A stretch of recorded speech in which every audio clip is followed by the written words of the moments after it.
I never told you I loved you. I never told you I loved you, and I looked into your acid eyes, into your acid eyes. I never told you I loved you. I never told you I loved you, and I looked into your acid eyes. You did the damage when you walked in the room. You started whistling my favorite tune. You did the damage, it's done from the start. It's like you swallowed my heart. It's like you swallowed my heart.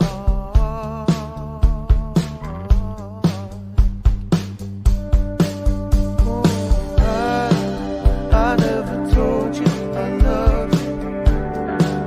I never told you I loved you, and I looked into your acid eyes, into your acid eyes.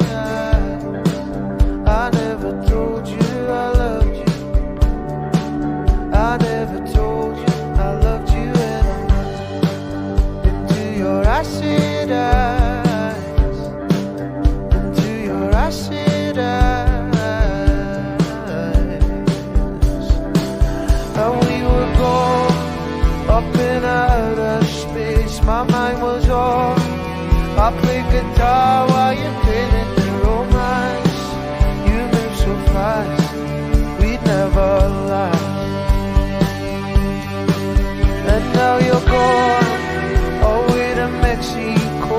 My mind is on, and she's in my car while you're asking her to dance. I should have asked, I never asked. So baby now, I never told you I loved you. I never told you I loved you, and I looked into your acid eyes, into your acid eyes. I never told you I loved you. I never told you I loved you, and I looked into your acid eyes.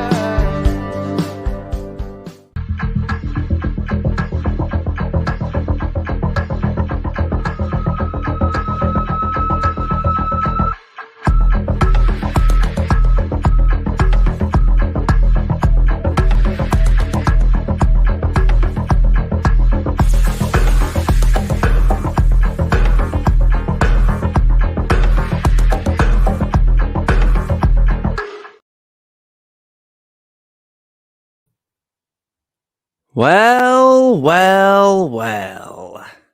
we are indeed back again, and good morning.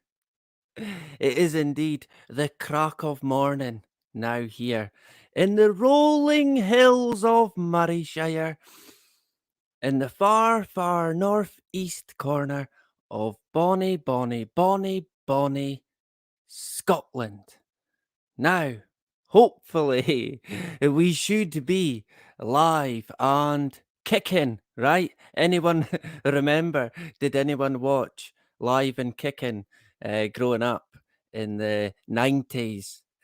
You probably would have, or around in the 90s even, in the UK at least. So yeah, good morning. We could go possibly today. Maybe about an hour. I don't know. We'll see. We're gonna basically have a catch up, a kind of catch up date, as I call it. I coined the phrase, right? The term. Sure, why not? And on, let me think. On Saturday, right? The day after Friday and before Sunday. You never know, right? So on Saturday, I will be live over on our brother Sensum, his channel, and I reckon that'll be about 8 o'clock on Saturday, UK time, right? But what I'll do is I'll share it. I think tomorrow, well, today actually, get it right. Today, I think Sensum's going to put the link up, and then I'll be able to share it so people can see, and you can catch me there on Saturday, right? Saturday night. And then I think on the Sunday, yeah, on the Sunday night, I'm going to be live again, once again, over on the Last Jacobites on Spacebook, right? So for anyone there on Spacebook, aka Fakebook, then you can find me there putting in my 2 pence worth, right? Let me just get rid of the banner. And we are on the graveyard shift tonight, early morning. There is no schedule when it comes to the the live catch up date. It could be any time. It could just spring upon you. So I guess you can let me know how you're getting on. What's going down in your world, if you like, in your reality. Everyone seems to live in a different reality.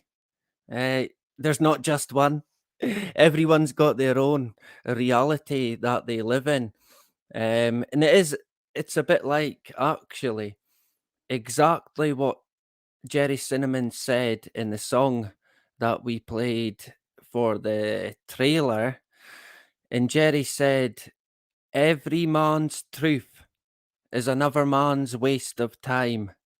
So one man's truth means nothing to the next guy. And we see that quite a lot, constantly, especially in the kind of circles that we're in. A lot, what you could have, well, for example, at least in my view, you could have one guy beating on about how important, I don't know, let's say comets and asteroids are. And it's so important. Everybody must listen. Everybody must be talking about it. But then to the next guy, he's not concerned. And for him, let's say, for example, it is, I don't know, flat Earth or globe Earth or hollow Earth. That's what he's focused on. That's what he's concerned about. Nothing else matters. And we see that quite a lot. That's why you've always got to be sort of open-minded, broaden, keep your horizons broad. We're never going to be an expert on anything. At least I'm not anyway. But I can look into stuff as much as I can, take from it what I can, and then we go about our daily life, which, let's face it, it can be challenging in the world that we're in. The beast system that we are entangled in. What do they call it again? The complex society that they've created, this gigantic web of deception mixed in with technology. And now you've got AI, which is going to likely be the instrument that will contact aliens. We've got them!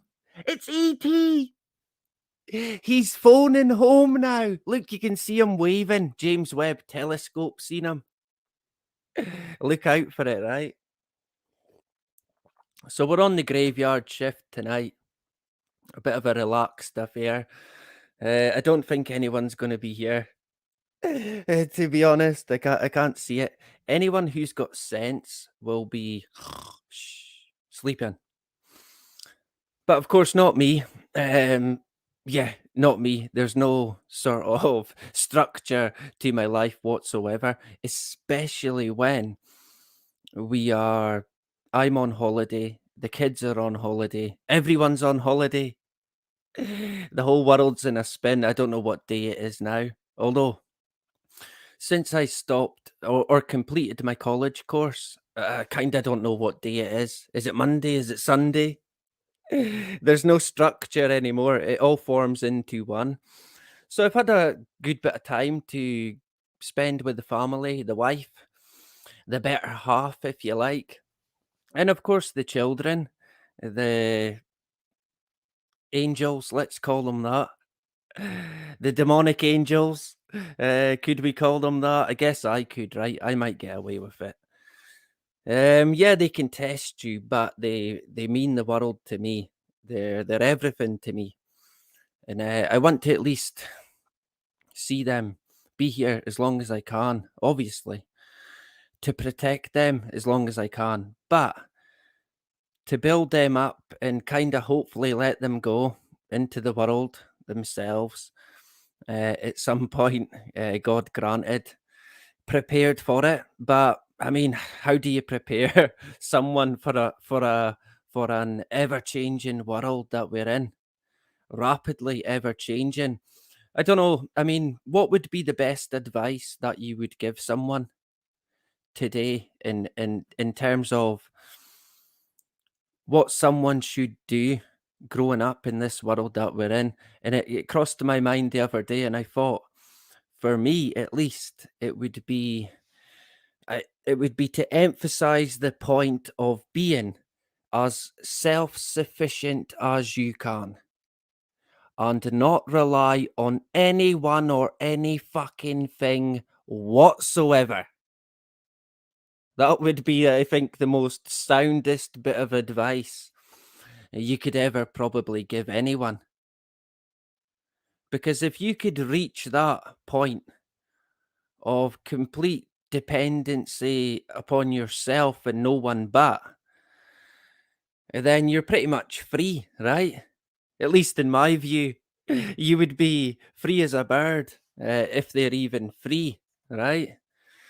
Um, the world that we're in, the pure bird, the pure animal, the pure insects, the lot, the whole environment that we're in, under attack continuously, every turn, every corner. And this year, I think it could heat up a good bit. If you look at what the guy Nostradamus, I can never say his name. I can't say much, to be honest, let's face it. But if you look at what he predicted for 2023, yeah, he's pretty much nailed it, to be fair. He talked about a war, he talked about cannibalism, all kinds of horrible stuff. We might look into it. I might do a live stream on it, some of the predictions that this entity made. I can't remember the exact date up until when he made predictions until. It's quite a long time. So I think we're all right for for a wee while now, going by his predictions, right? We've got a a few years yet, fortunately or unfortunately, right? Depending on what way you would look at it. The older you get, the more you begin to realize the world's not quite what you might have thought when you was growing up, and that can be a bit disheartening. But in reality, that's hey, you've got to take it on the chin. You've got to you've got to take it on the nose. You can't bend over to it. You can't fear it. It's never going to be roses. It's never going to be perfect. No one ever said that. I don't think anyone would have ever said that to anybody at any point. And if they did, I don't know, they might have been smoking crack or um, telling a fib, put it that way, right? To be polite. So we'll say hello. I think we've got one or two people in. You can let me know how you're getting on. Spanish chicken is in the hood. Um, a Spanish chicken.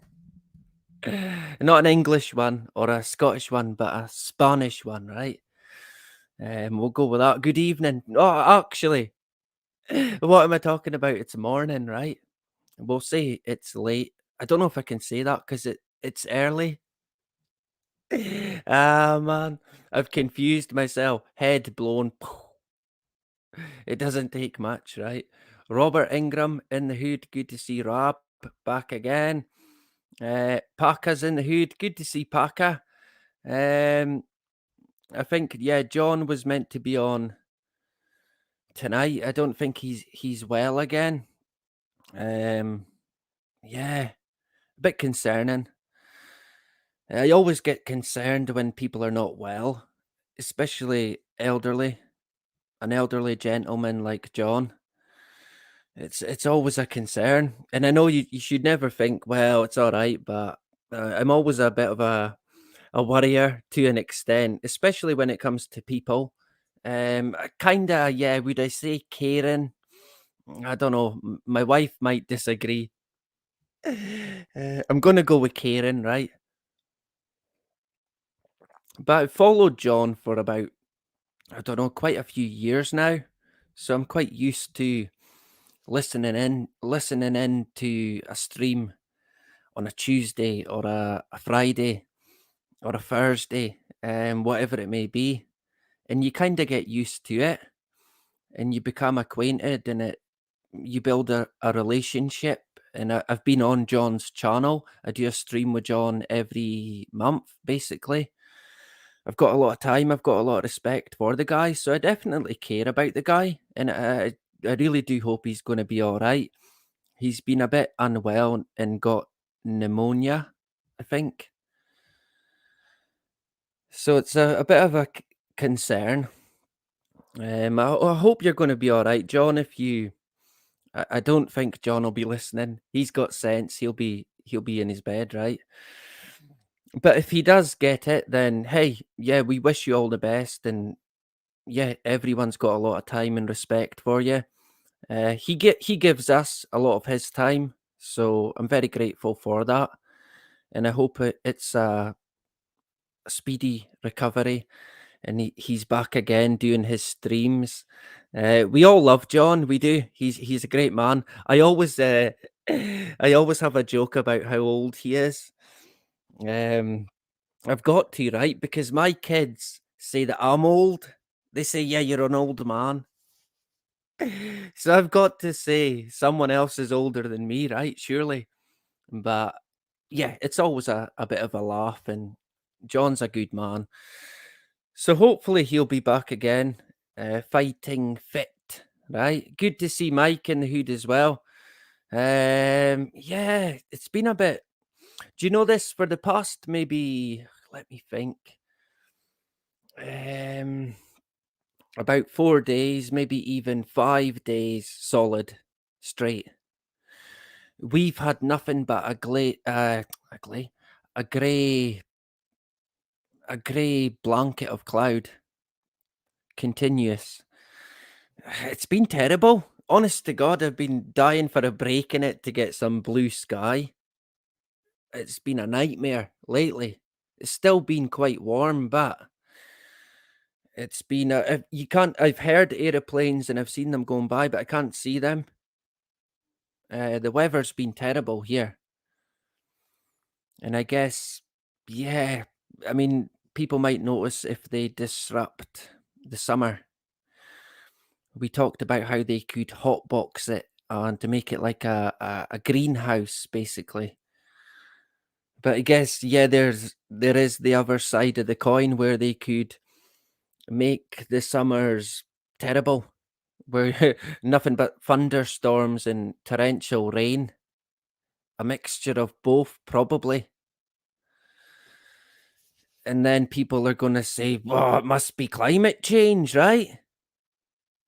Totally nothing to do with anything else whatsoever. It'll be climate change. It'll be all that eating meat. Yeah, you've got to eat synthetic meat now. Ah, man, what a world we're in, right? Honest to God.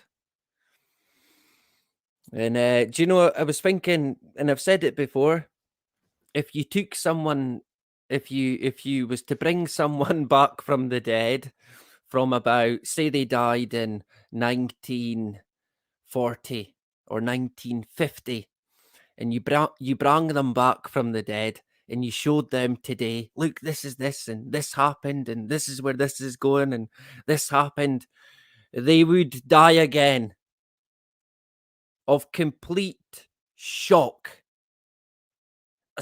I could almost guarantee you now, we're never going to prove this. We're never going to get to prove this, but I could almost guarantee you they would be in a complete state of shock. They would go back into the grave, basically. That's how bad or drastic the change has been. But I was thinking the other day, forget that. If you took someone from, let's say they died in 1980 even, and showed them what's going on today and where it's all going, they would not want to hear it. They wouldn't. They wouldn't believe it either, probably.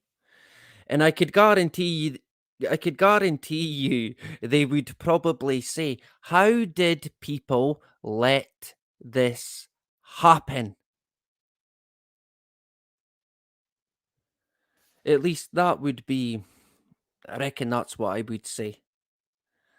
Because even we're saying that now. How did we get here, scratching our heads, wondering how we ended up in the world that we're in?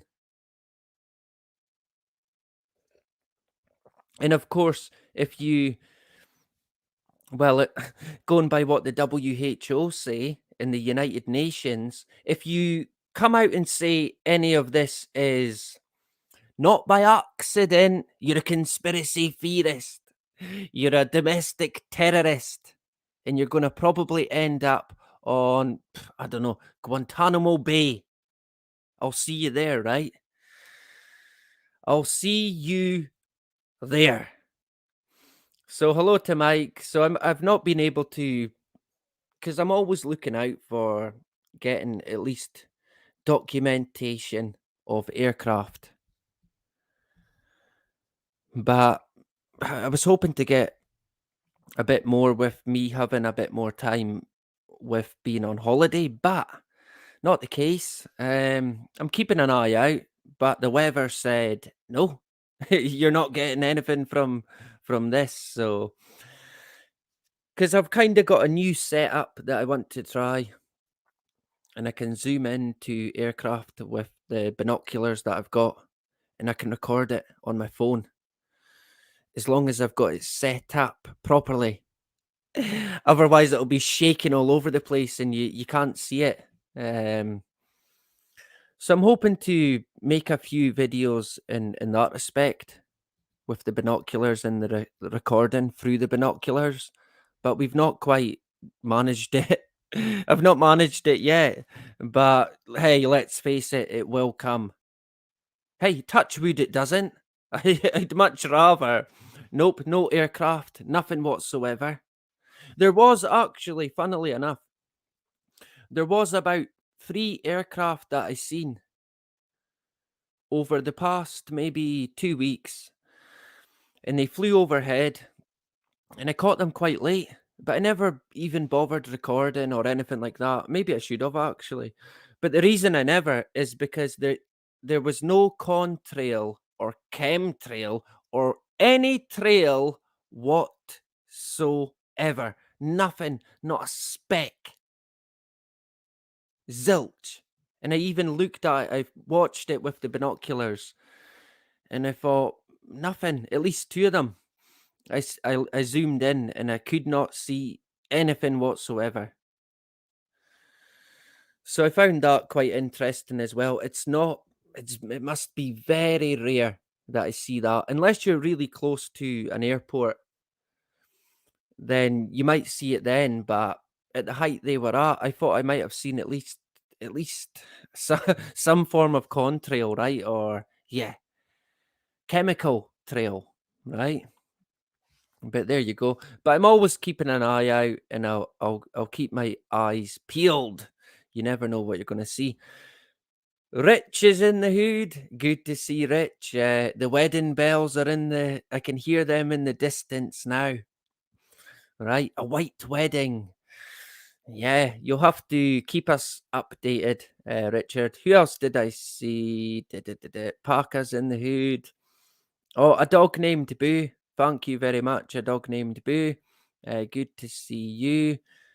Paolo Nutini. Yeah, it wasn't. It was Paolo Nutini, indeed. Yeah. What was the name of the song? Acid Eyes. I think it's called Acid Eyes. Right. So you know where to find it. So yeah, I reckon Saturday I'll be live with Sensum at 8 o'clock, and then on Sunday I will be live on the Last Jacobites once again. I've been live on there quite a lot. It's not often that and I mean, it won't come as a big shock horror surprise to anyone, but it's not very often that I get invited onto anything whatsoever. I mean, we're not, I don't know, I wouldn't class the channel as being big or anything like that. I mean, it wouldn't even be for me to say. But when it reached about 20 subscribers, it was already big for me. It was already bigger than I had ever thought it could have got. And it steamrolled from there. And it kind of took up a life of its own. And we've now kind of led to this point that we're at to this very second, right? And of course, the channel's growing over time. The content itself has basically completely changed.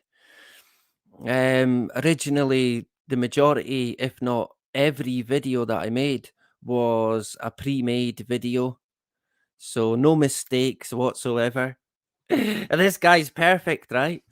No mistakes because you can start again when you're doing a pre-record, although you like it to be quite natural as well. So if it would be a funny mistake, you could leave it in. But I kind of changed from that to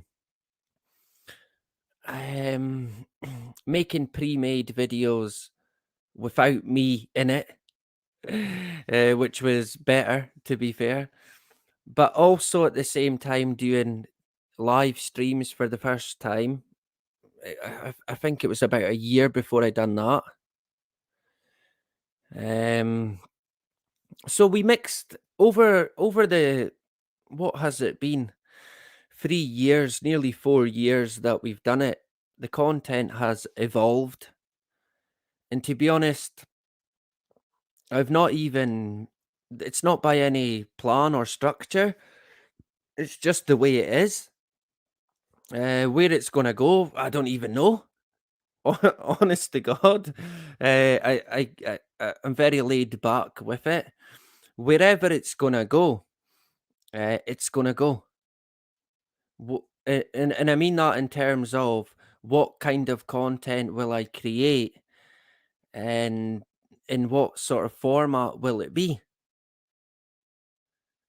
But it's kind of got a rhythm of its own now. I don't know if I want to say a theme, but I would like to think that the content that I'm making is maybe different in the sense of you won't see it anywhere else because it's that terrible, right? So I'm unsure, but I'm hoping that surely after how many years, what, nearly 4, there's got to be improvement somewhere, right? Give it up. Yeah, you may as well pack it in now. It's got worse. You can never be perfect, but I do like to try. And of course, I'm not a professional. Anything I've ever done in my life has always been from an amateur kind of point of view, a beginner, and I'm kind of still a beginner, to be honest. And I'm not a journalist or anything like that. People have said that before, but I'm not. I have got no, I have got no qualifications in journalism whatsoever. I do kind of in history, which is a wee bit like journalism as well. There is similarities there when it comes to history and journalism, and let's say the five W's: who, what, where, when, why.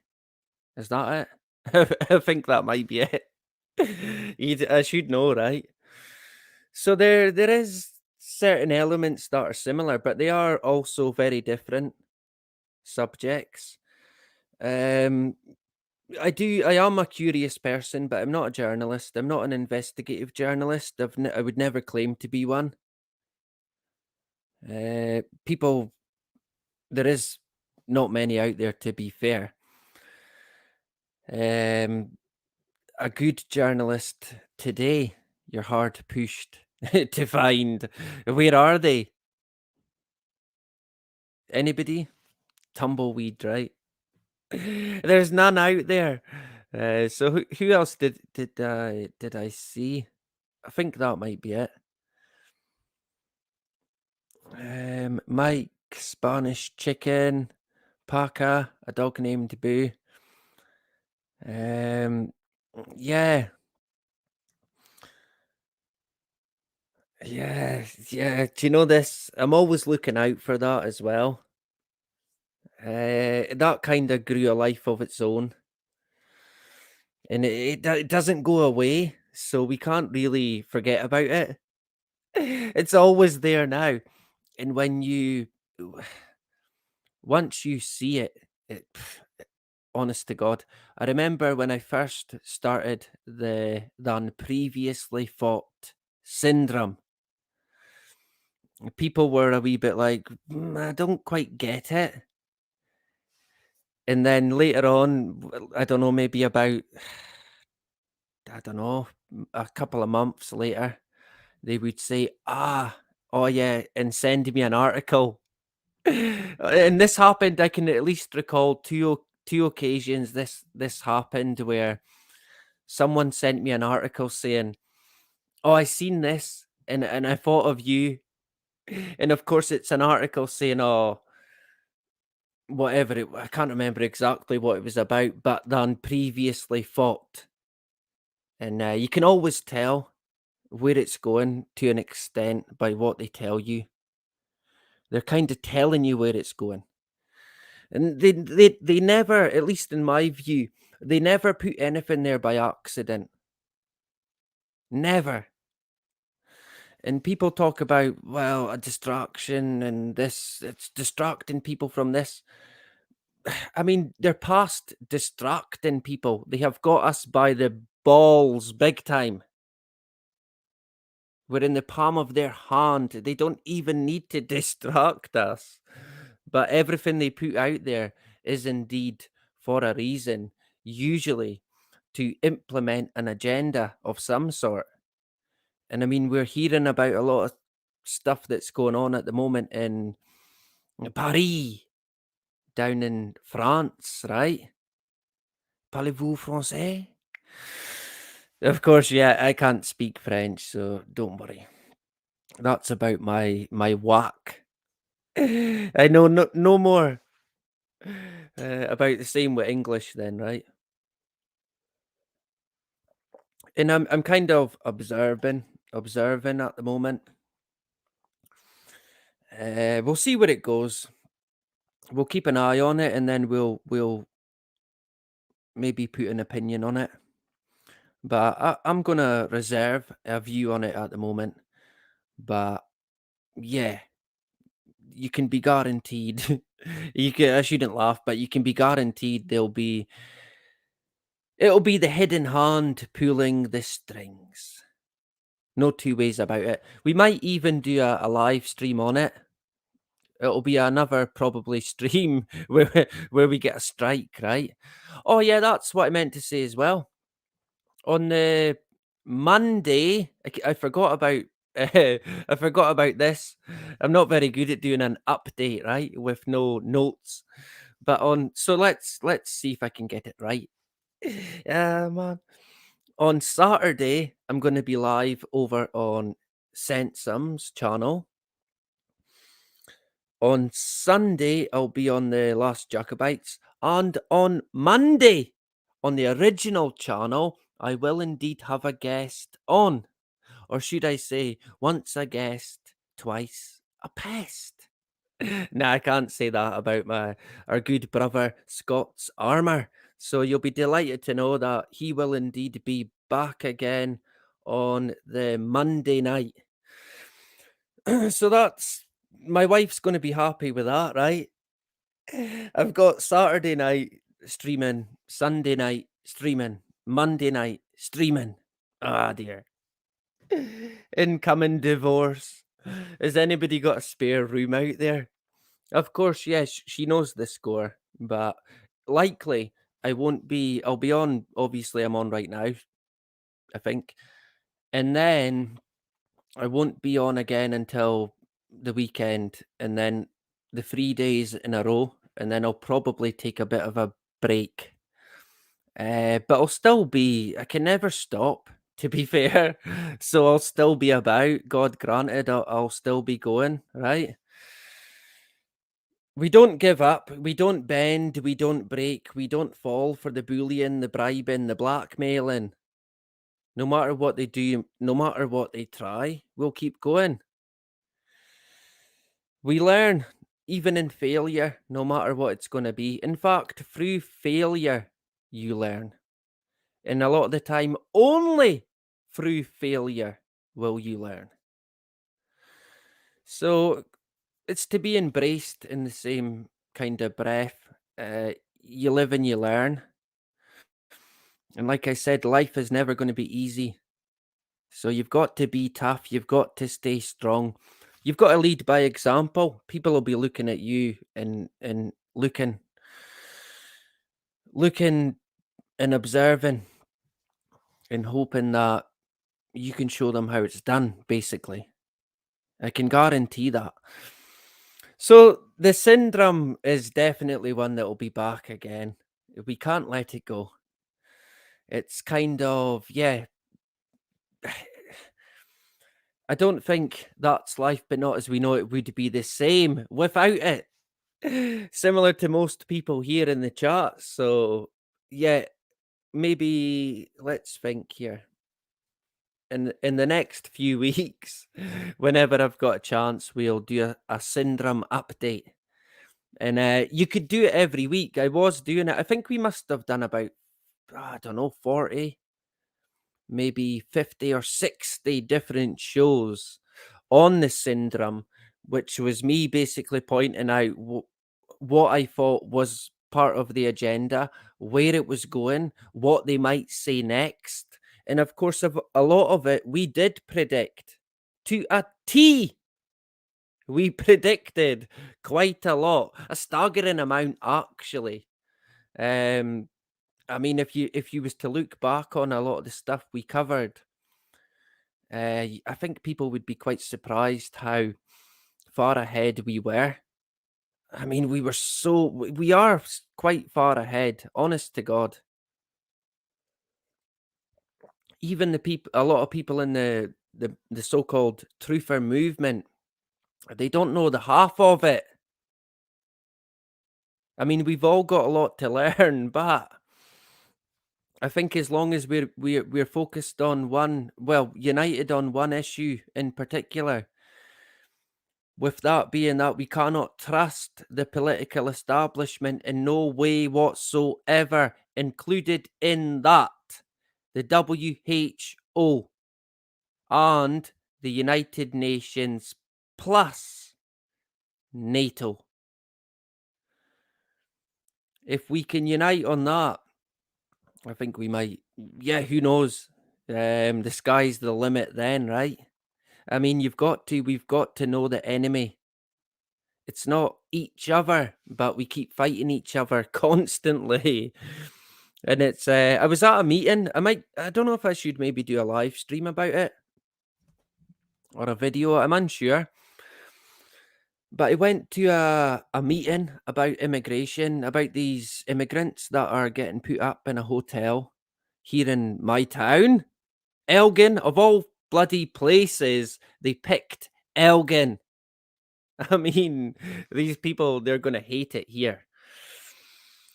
So it was at one of the well, they had a public meeting. It was through the community council that I attended it, and they didn't make any bones about these guys being all men. Yeah, they're all men. They're all 18 to 25-year old. God only knows who they are. I did take a few notes. Let me see if I can find it. I was gonna maybe do a stream about it, but I think there could be more to there could be more to come on that note. Let me see if I can find it. Yeah, meme of the week was great as well. I kind of want to bring it back. Do you know this meme of the week? I think we done about 100 of them in the Friday fix. We done about 100 of them, maybe at least nearly 100.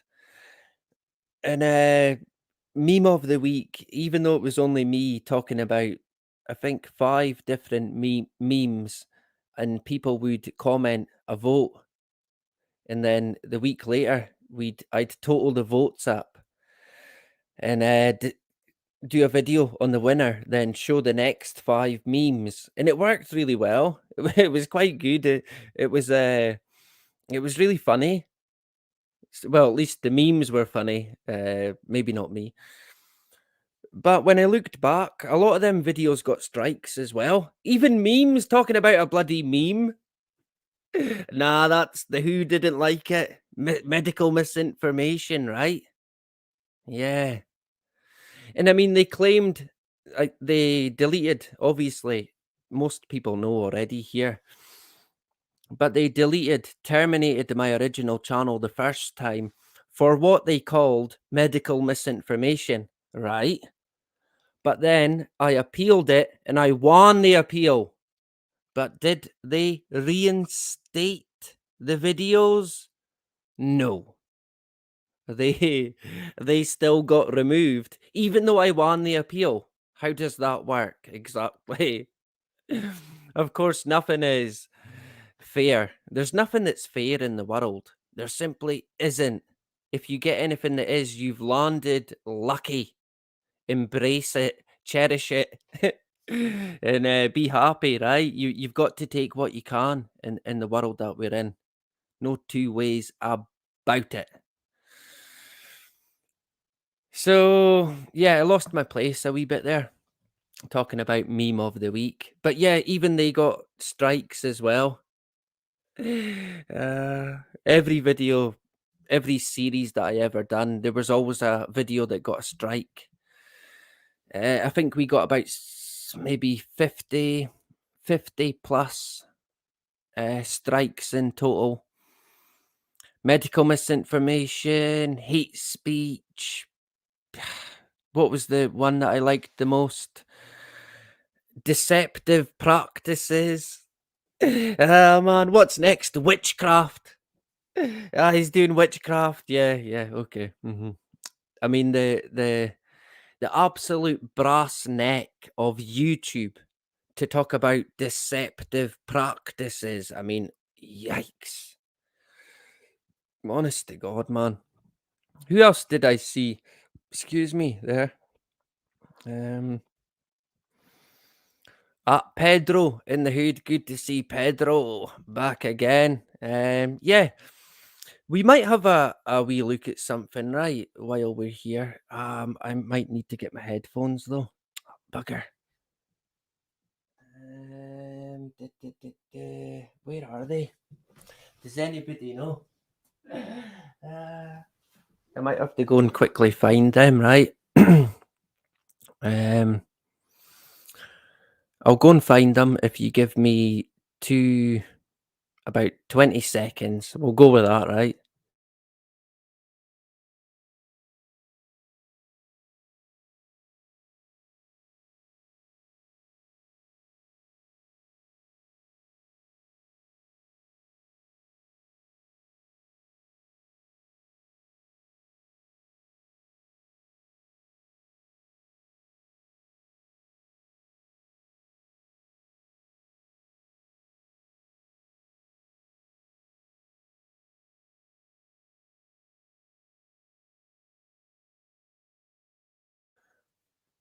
There we go. Sorted. We got them. Well, yeah, we got there. So I want to I want to kind of have a look at a video, but I need to find it first. That would help.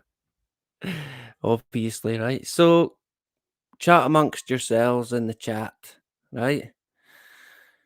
Um, yeah, talk about the arrangements for the wedding, the big wedding with Carmel and Rich, of course. Let me see if I can find it. What would it be? Da, da, da. Why is that not working? Does stuff not work when you want it to work? Damn you, technology! It's a video that is on Bart Sibrel's channel, right? I want to find it.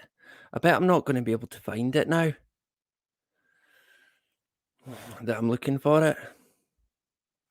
Um,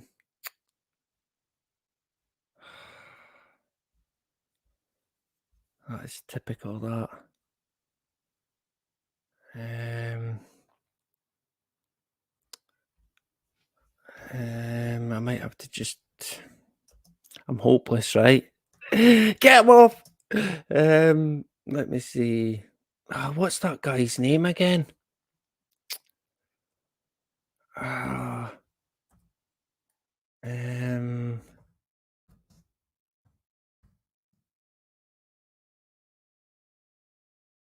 um, mm, mm, mm, mm.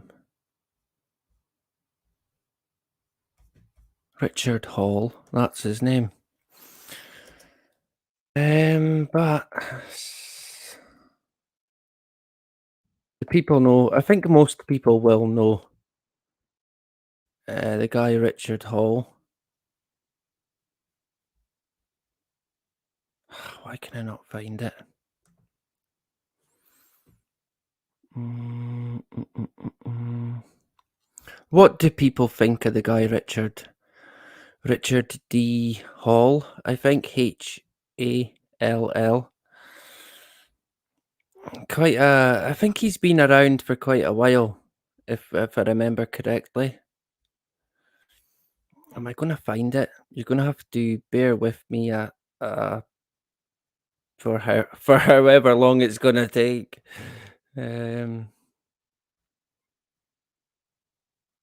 always when you're looking, you can't find it. Right.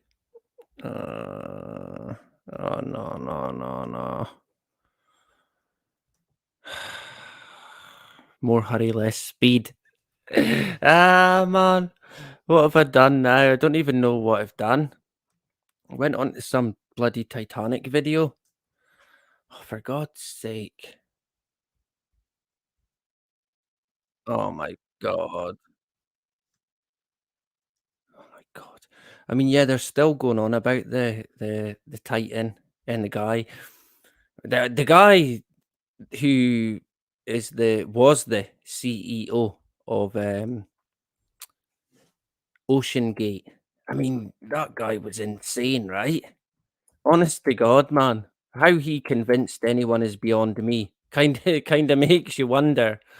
I mean, I just it's all very strange, to be fair. We might cover it again, the Titan incident. Is that the video there? No, it can't be.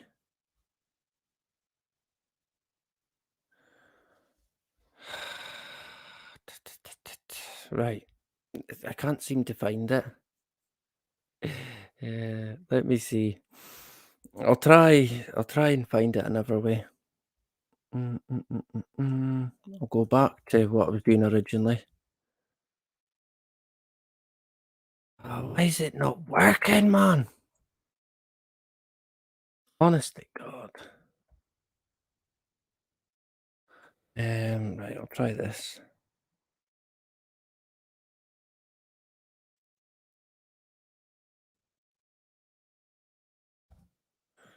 See if that works. Ah, there we go. Hooray! Success! We've managed it. How long is it? It's 40 minutes long. And it's the guy Richard D. Hall. Are we still going? We're still going. Is there still people here? There's still people here. Um, it's good to have people here. That helps, right? It saves me speaking to myself, but I do that quite a lot anyway because no one listens. She never listens, so typical, right?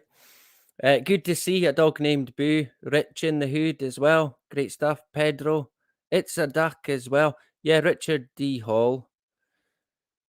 Yeah, I think I remember the guy from quite a few years ago now when I was looking into, excuse me, when I had been looking into UFOs and stuff like that. And I recognized his voice from then, and I thought, "Oh, that's that guy."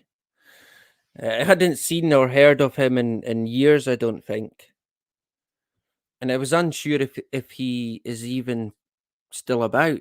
I'm unsure. I think he is still about today, although I could be wrong. I think Richie Allen mentioned him as well, because seemingly the guy Richard had been basically spying on a couple or a person and hanging around outside their house, seemingly to try and prove that they never got injured in a certain incident. But I think he ended up proving that they were injured. So I don't know. I think Richie Allen thought it was going a bit far by hanging around outside someone's house and following them. And he might have a he might have a point there, to be fair, right? I mean, would you go that far? I couldn't see me doing that, to be fair. There's got to be another way to prove it, right? Or just get a drone. Use drones, man. Don't be hanging around some bush outside some guy's house or whatever it may be. I mean, if he was there to try and prove what, oh, he's not using a crutch. Look, he's okay. The guy could probably see him waiting. Oh, I better take my crutch out, right? And then you never know, either way. But obviously, when it comes to these incidents and these people who are seemingly affected by it, it is a bit dodgy.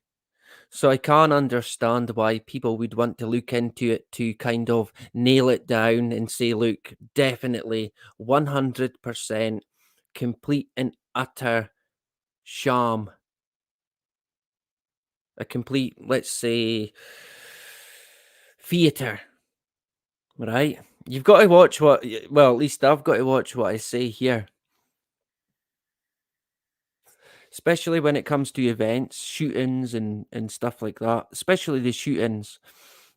The one in particular, Sandy Hook, Jesus, even saying the word or the words is there'll be alarm bells ringing now. That'll be the CIA will be picking up the Jesus just said it. Get the headphones. Press record, press record. He's a way to say something about Sandy Hook, right? But I mean, I don't even probably have to say. I think most people know what Sandy Hook is and was.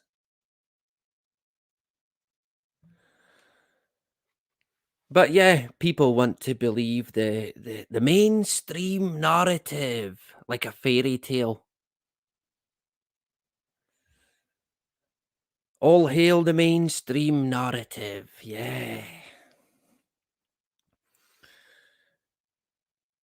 And of course, where do people get their information from? The news. So you've got to take their word for it. yeah, but they wouldn't lie about that. Yeah, they lied about this, but they won't lie about that. What they lied about, but they just pick and choose what they lie about. Well, no, I doubt it very much, of course. When it comes to the day today that we're in, there is no free media out there. And like I said at the very start, there is no journalism. There's no journalists there. It's a ghost town. They've destroyed journalism. They've destroyed the media by buying it out. And of course, all these entities who want the big money, hooray! Whoosh, millionaires weekend. They sold their soul, while at the same time they've sold us down the river. Because at one point in time, you probably could have relied on certain aspects of the media, the news. Not anymore.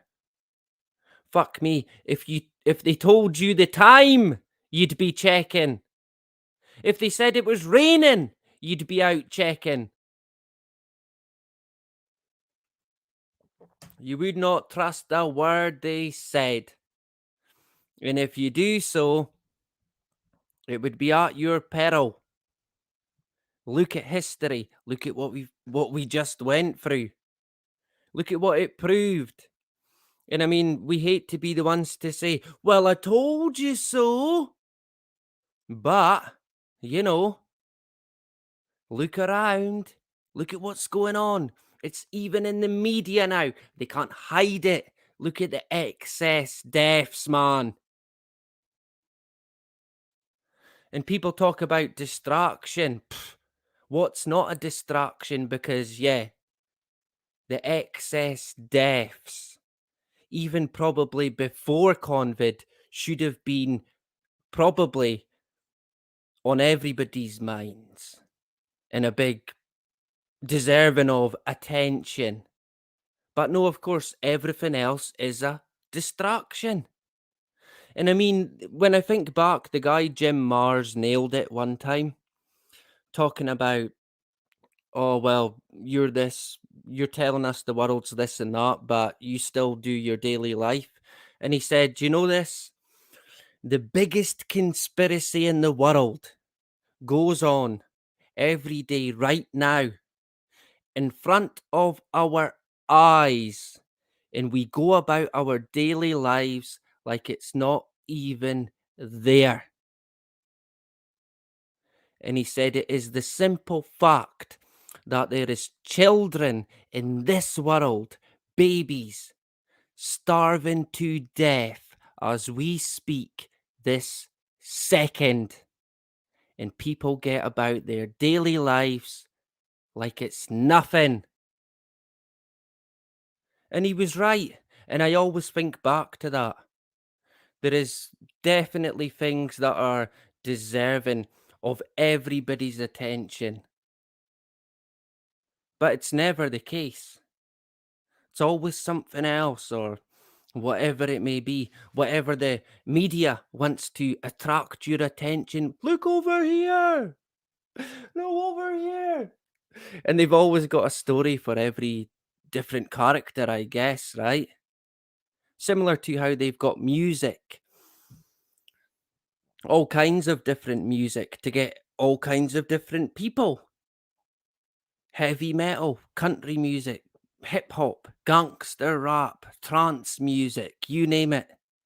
I guess it would be it's probably a bit like they're all different experiments to see the best way at manipulating, the best way at MK Ultra.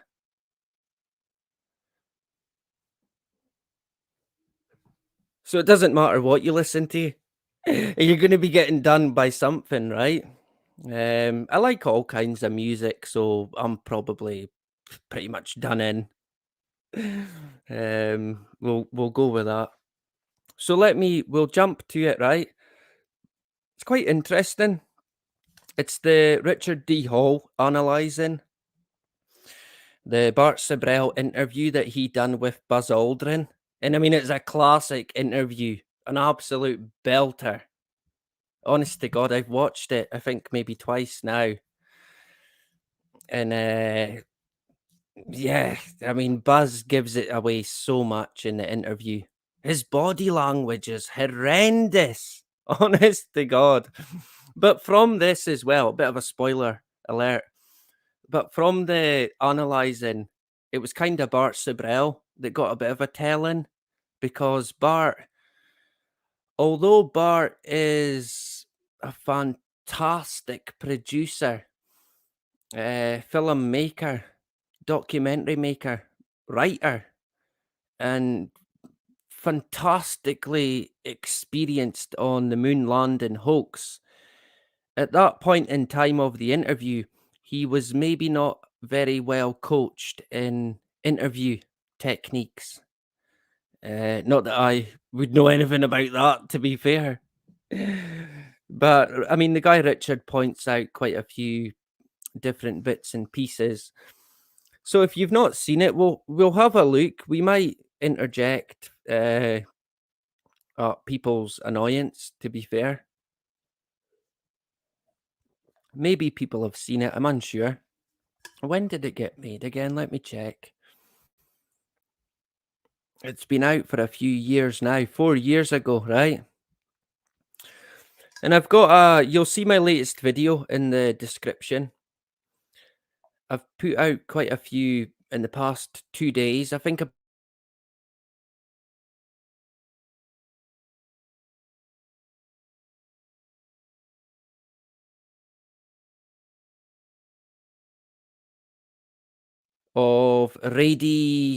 Nation that I'm calling it.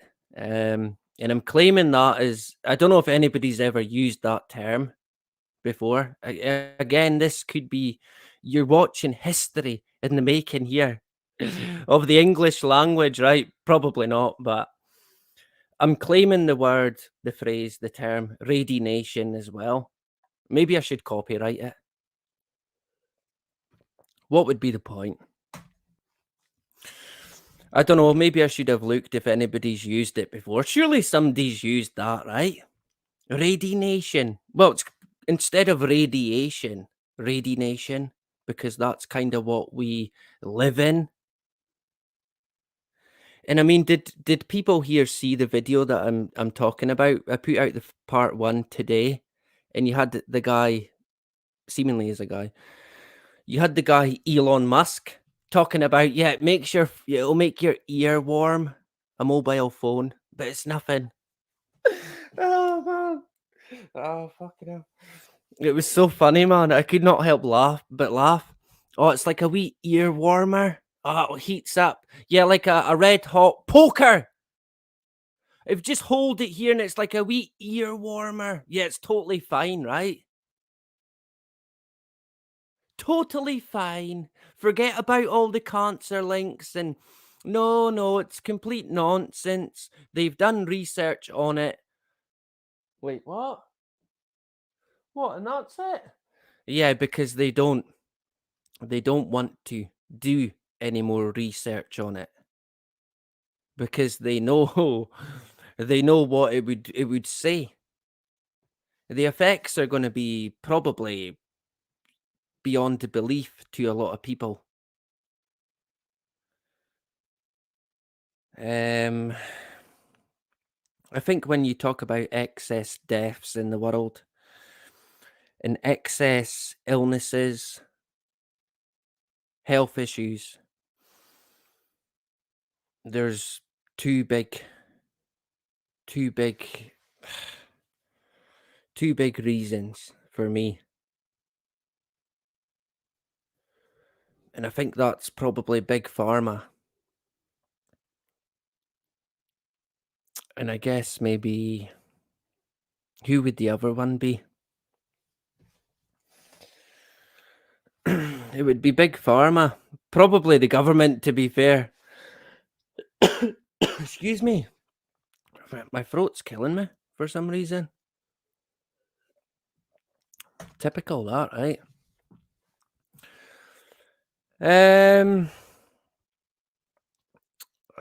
Jerry.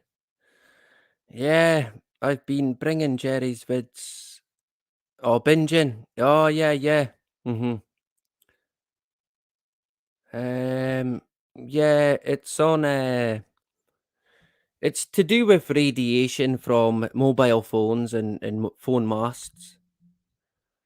We've not quite got into anything in relation to the psychological effects from it, but that likely will prop up, to be fair, because because yeah, that's a seemingly a big part of it. It's all connected, of course, right? The guy Jerry is. I was quite mind blown by some of the interviews that I seen Jerry do. Scary man, honest to God, because I've got my brother, my what would be the middle brother, who would be 2 years older than me, was a diagnosed. Well, he still is a diagnosed schizophrenic. So I've always kind of looked into it to an extent. I've been well connected with the work that my brother has had medically. So it's always been a big interest. And some of the stuff that Jerry said in regards to his experiences, the guy Jerry is a doctor who worked with these patients for years, well renowned. Some of the stories he came away with were mind blowing to me, but they were also they also what's the word I'm looking for? Correlated? Is correlated the word I'm looking for? They also rang a lot of bells with experiences that I've had personally with my brother and also some of the friends that I used to have growing up who were also diagnosed schizophrenic. And it was a bit like an atom bomb hit a lot of the people that were here. A mental illness atom bomb. And it kind of happened all before my eyes. And when I was listening to a lot of what Jerry said, it really did. It knocked me back, to be fair. And when Jerry talks about the potential for these, um, the potential for people to be like this because of entities that are demonic, that can attach to you. I mean, yeah, I could not rule that out. And I know to some people out there, it would be nah, nonsense. But honestly, until you experience this firsthand, you can't really have any, you can't really compare it to anything. But for me personally, the experience I've had through it with my family members and friends as well, there's definitely something to it. There's something behind it that we're not quite seeing. And I could not rule out demonic entities being it. And I know that Jerry talked about as well, and I think Sensum mentioned this. And I was glad Sensum brought it up. Not many people talk about it, to be fair. But Jerry talked about, and I don't know why I found it funny, but I think it was the story that he told at the time. I found it quite amusing, pretty much because I'm immature. Let's go with that.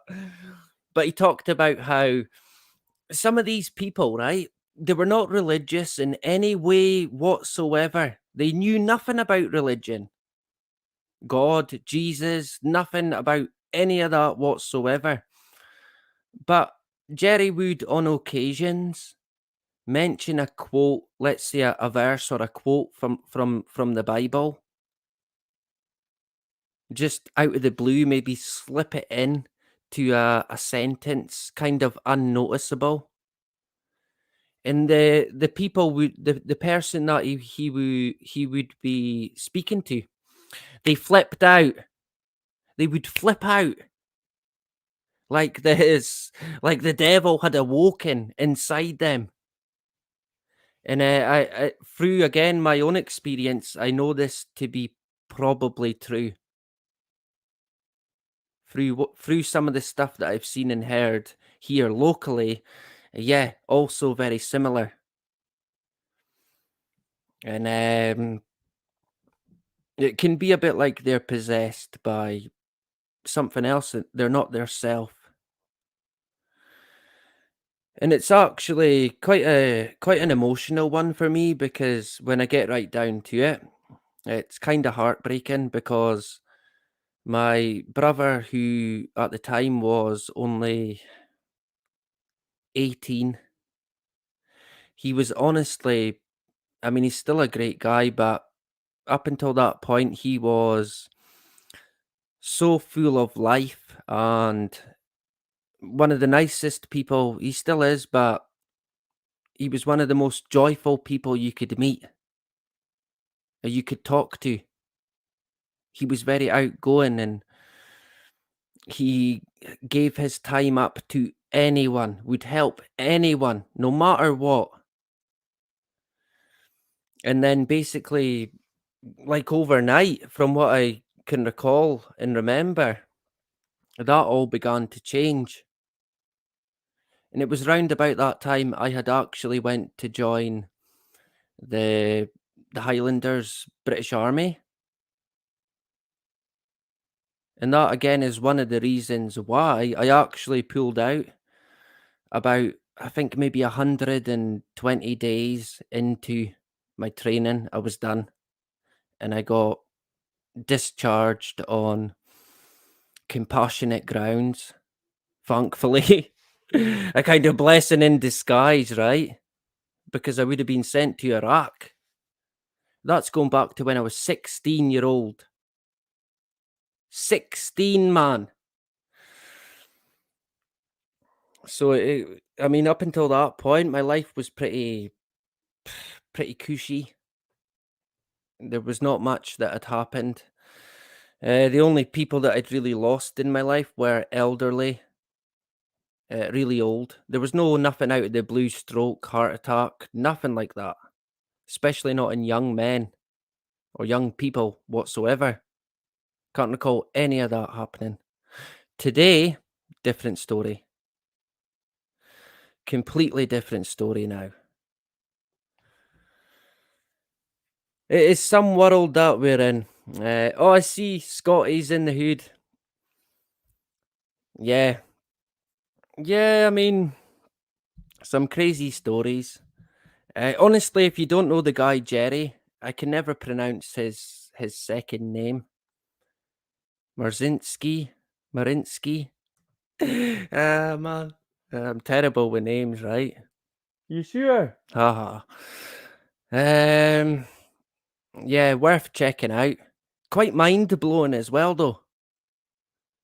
It won't be for everyone, that is for sure. It's quite a strange topic, but I'd imagine the mental health situation is that big now. It probably would interest quite a bit of people. There's definitely a lot more to it that we don't see, and again, that is basically the world in a nutshell, right? We're left to looking for the root of anything. We can never find it. Correlation. Yeah, I think yeah was the word. Did I get it right? Probably not, right? We'll go with that. I can never be sure. But I'm glad I've got It's a Duck here to keep me right. So good to see It's a Duck and Scotty in the hood as well. Oh, Grant's in the hood. Good to see Grant back again. Great stuff, Grant. The vacuum chamber with electric fan and feather experiment was interesting. If we could replicate then see it with our own personal eyes, it would be cool. Yeah, well, I mean, to see anything with our own eyes would be a start, right? It would definitely be a start. I mean, we can't really believe anything until that point. But yeah, good to see Grant back again. The vacuum chamber, an interesting one as well. Is that not where the ISS is? And that's Cannon Air Force Base, right? Good to see Grant. So we'll jump across and we'll listen in for a wee bit to the Bart Sibrel interview. Let me get it up. Can I work it? And I'm getting the video up, of course, right? Yeah, so I think the Richard D. Hall is Rich Planet TV. I think a lot of people will know of that guy, to be fair. So we'll jump over and we're gonna analyze. Well, I'm not saying we will, but we might. But we're gonna listen to Richard analyze Buzz Aldrin being interviewed by Bart Sibrel. And if you've not seen it, you should check it out, right? Highly recommend. If you've not got subscribed to Bart Sibrel's channel, get it done. You are missing out, I can assure you. And Bart gets a lot of stick from people saying, oh, he's always looking for money and he just wants money. And it really annoys me that if you don't want to give someone money, don't give them money. End of. But I find it a bit of a brass neck for someone to dictate how someone should or shouldn't cover their expenses. What do people want from Bart? Do they want him to just give up his time all the time for completely free? I mean, the work that he does and has done is quite phenomenal. So I get a wee bit annoyed, and Richie Allen's had it from people in the past. It frustrates me because I support both of them in a financial extent. Nothing extravagant, of course, because I'm not made of money. But if you've got it, then well, if I've got it, I will. Only if I've got it, though. If I didn't have the money, I wouldn't. Simple as that. But I wouldn't go shouting about it, dictating. I mean, we get enough of that by the powers that be anyway. But anyway, we'll jump to the interview now, if I can indeed work the screen. Present. Why? There we go. Share audio. Yep, we're going to need that. That would help. We should be sharing, but we're not. Huh? The heck? What the hell happened there? Entire screen. Right.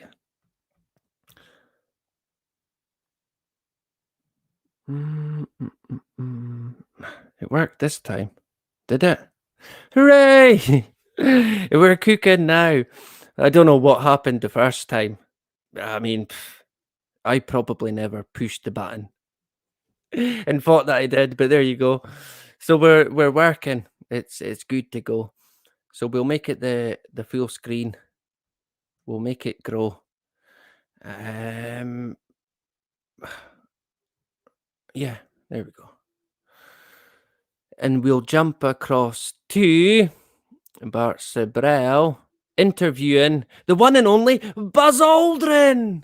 Hooray! Ah, Buzz. The one and only Buzz Aldrin. Yeah, that guy. So, let's double check. We're all good with the audio and the hood. I'll mute to me for the time being.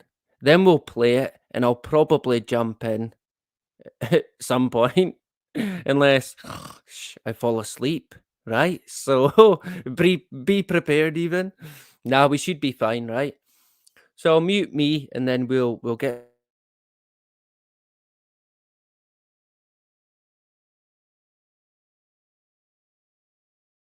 Now, there's one particular interview with an astronaut. This is Buzz Aldrin that I was very interested in. So this is Bart Sibrel chap who made the film Astronauts Gone Wild. And my opinion on that interview is that it's very telling, because I felt that Buzz Aldrin was almost admitting to something in that interview. What were your feelings on it, Andrew? Yes, it does seem like he was, he was trying to pass the buck to somebody else. He says, you should go and talk to the NASA administrator. We were just guys going on a flight. He didn't really seem to be that interested in saying, oh yeah, we definitely went, and this is how we prove it. He didn't really come back with any of that. And he sort of quickly went into the more personal attacks, and saying that Bart Sibrel was on an ego trip or something.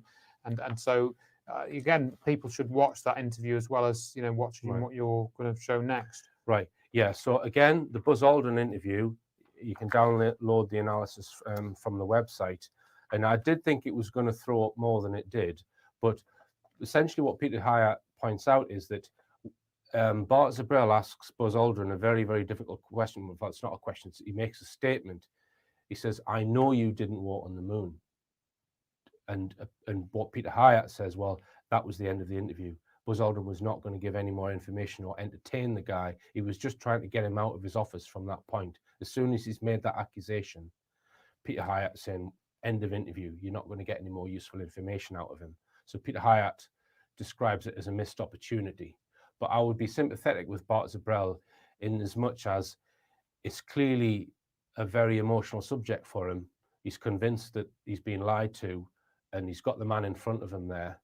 And to be cool and calm and collected and analytical in these situations is perhaps not as easy as it sounds. It's very difficult, yeah. And I mean, both you and I, I think we originally thought the Apollo missions were real, and I was personally very upset when I realised that they couldn't have been real. So, but certainly the Buzz Aldrin analysis, there's nothing in there to indicate that he went to the moon. Yeah. Right. Yeah. But it doesn't go as far as perhaps as the Neil. It's not as revealing as the Neil Armstrong one.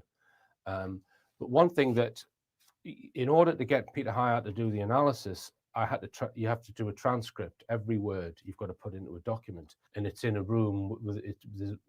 Not very good acoustics. Yeah, the acoustics aren't perfect. So there was a great deal of information in the language. I had to replay several sections over and over again to figure out what the words were. And a lot more comes out in it. So if you read the subtitles and see what Bart Sibrel is actually saying to him and what Aldrin is replying. So to set the scene, Bart Sibrel, who was very skeptical of the Apollo missions, he doesn't believe they went to the moon. He manages to get in front of Buzz Aldrin.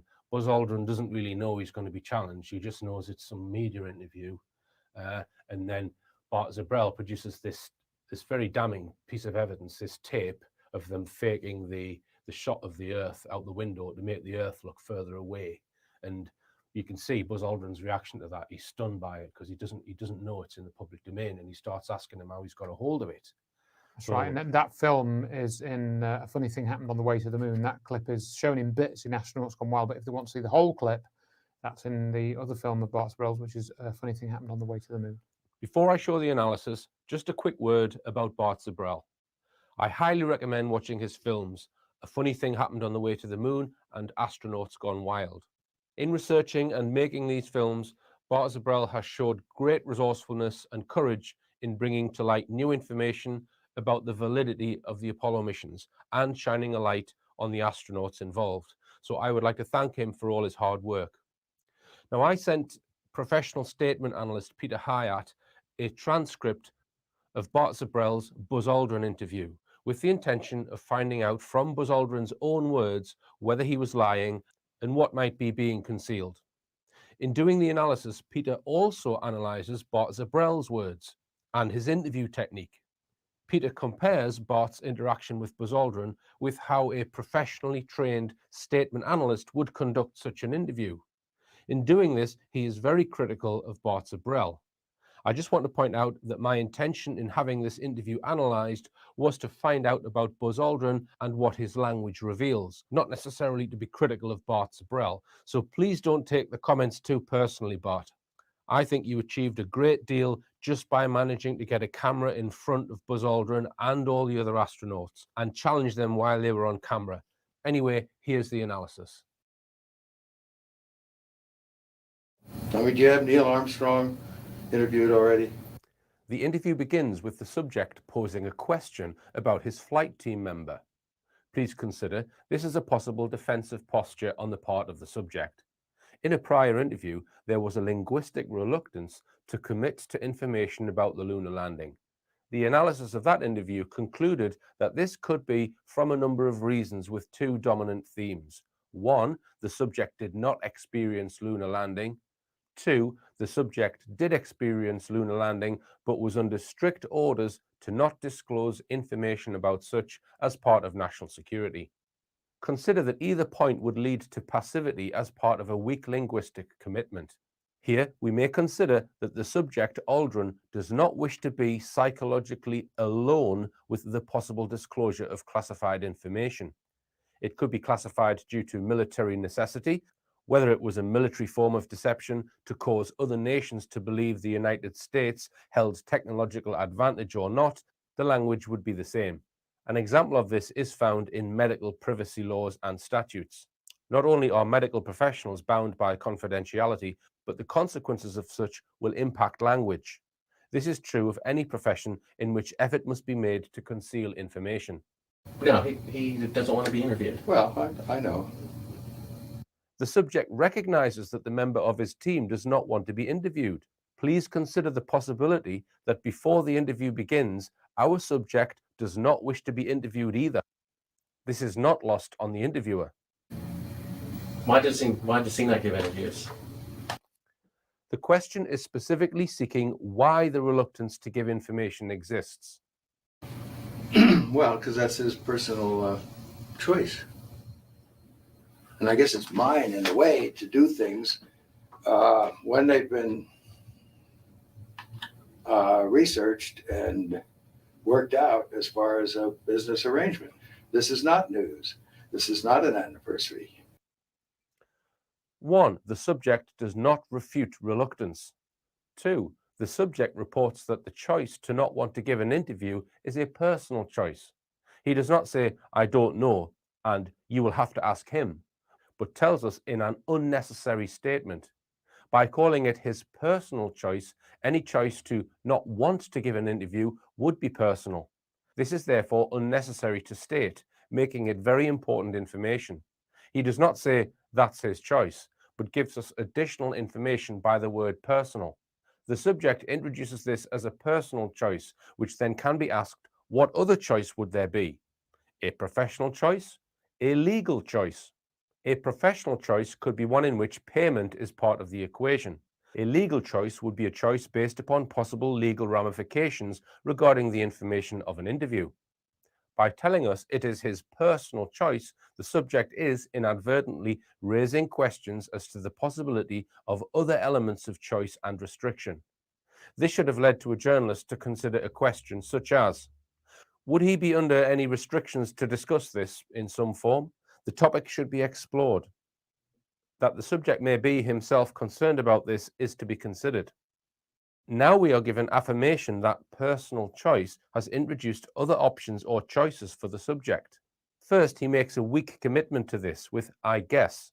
Next, he takes ownership of his choice with "mine." Then he qualifies this unnecessary freedom of choice by qualifying it with "in a way."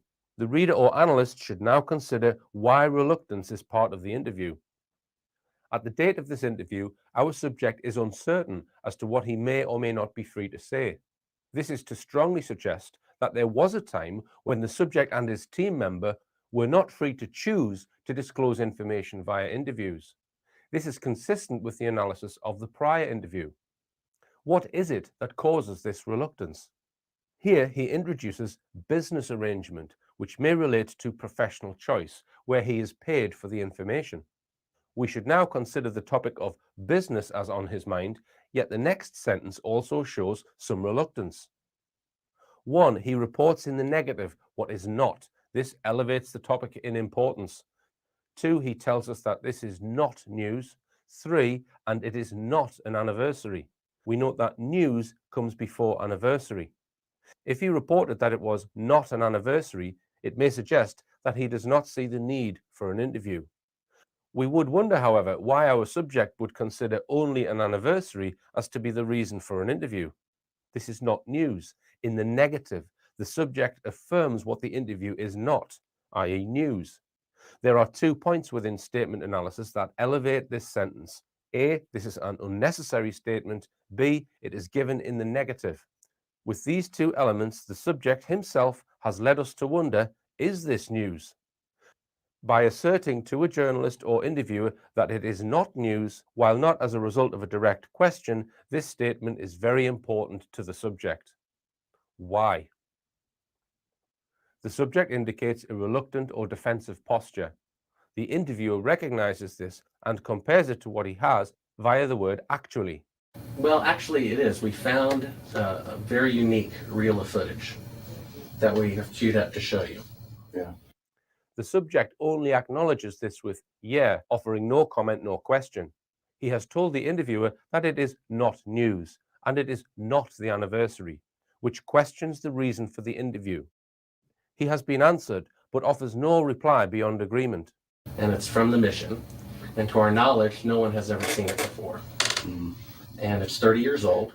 Consider that the subject is reluctant to share information, which increases his defensive posture, and upon being given further information by the interviewer, thus showing him that it is in fact news, the subject responds to the statement with a question. And you want me to see this while you have me on camera? We have confirmation that the subject's concern is exposure of information from him to the public. Note that while speaks to the element of time, not content. This suggests that the subject may have preferred being shown in private, that is, off camera. He was asked to tell us what it is and answered with a question about being on camera.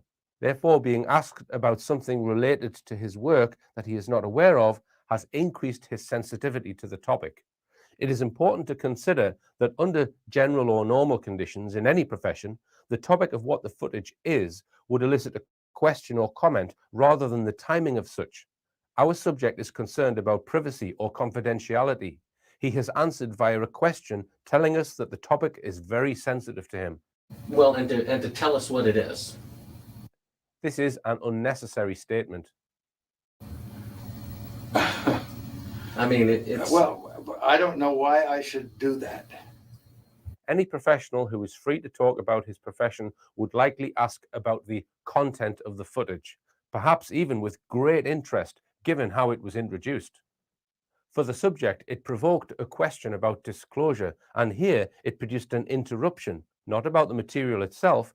We must now consider this in light of the weak assertion, I guess, of the subject's choice to allow an interview. He reports in a statement what he does not know. He began with a pause, well, and tells us what he does not know. He does not report ignorance of the topic, but of his choice. This has caused a considerable increase in tension for the subject, the unknown footage. The tension is not related to what the subject may or may not know, but it created the increase in tension regarding the reason why he would speak specifically on camera. We now have confirmation about the sensitivity of personal choice, as the subject indicates that he may not have personal choice to comment on what he has not seen yet. Note the language that follows. Not only does he interrupt the interviewer, but specifically shows us the indicators of tension. It's a very unique footage. What would be very unique would be only to the public, not to an eyewitness who was there. Maybe then I need to see it, and then we sit down and we talk about what you're taking a picture of.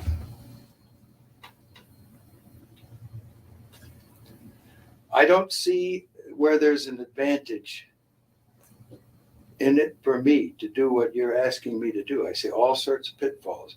I see people who have managed to talk to somebody. Who did you talk to in our office?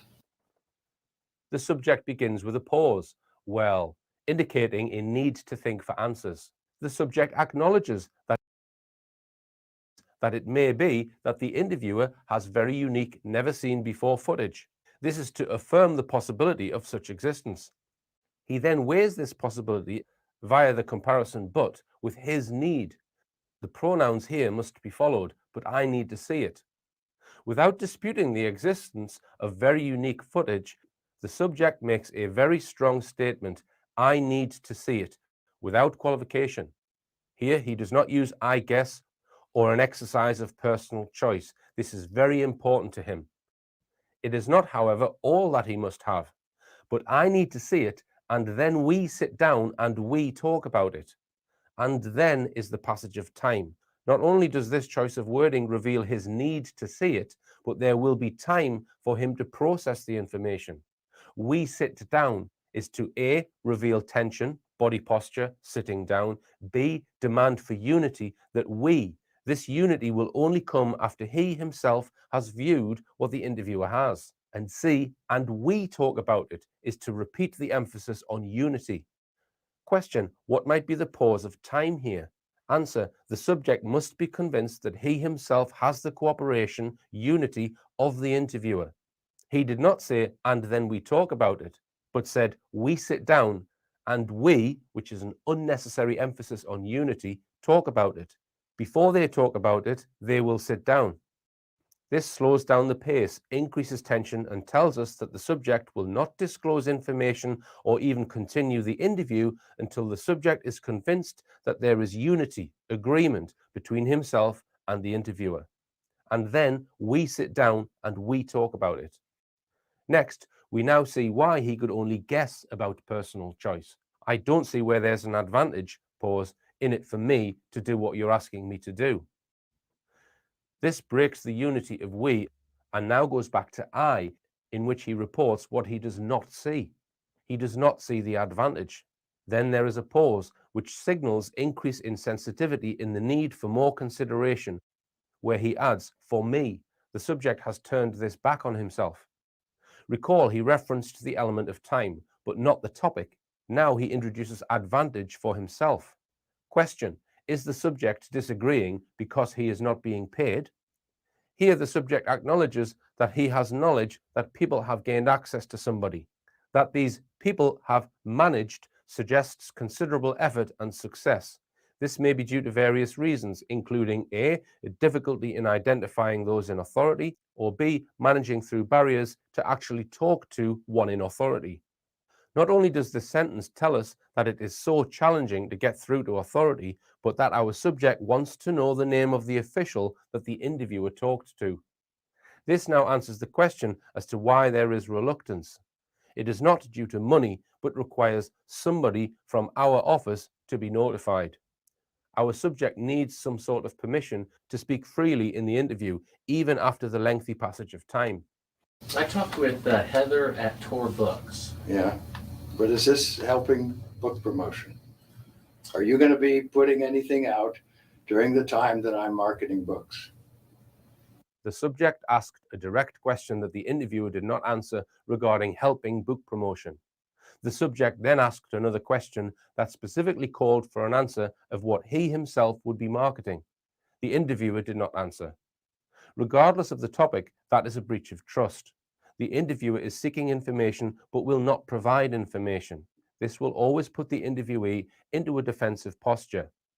Consider that this is the third element of defensive posture for the subject. 1, professional payment. 2, permission from his office. 3, lack of unity and trust between the interviewer and the subject. So Heather does not represent me for the things you're talking about. She represents a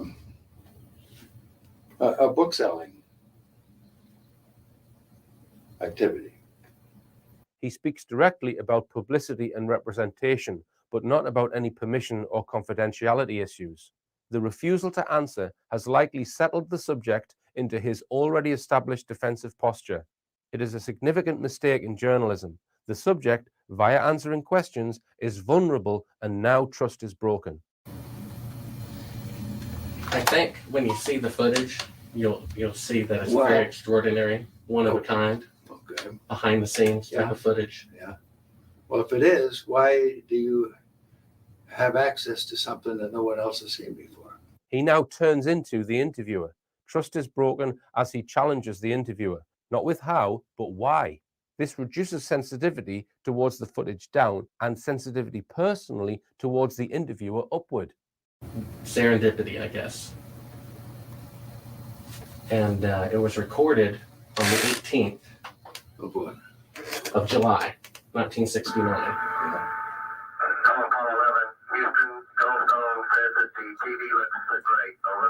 Do you remember this? The 18th?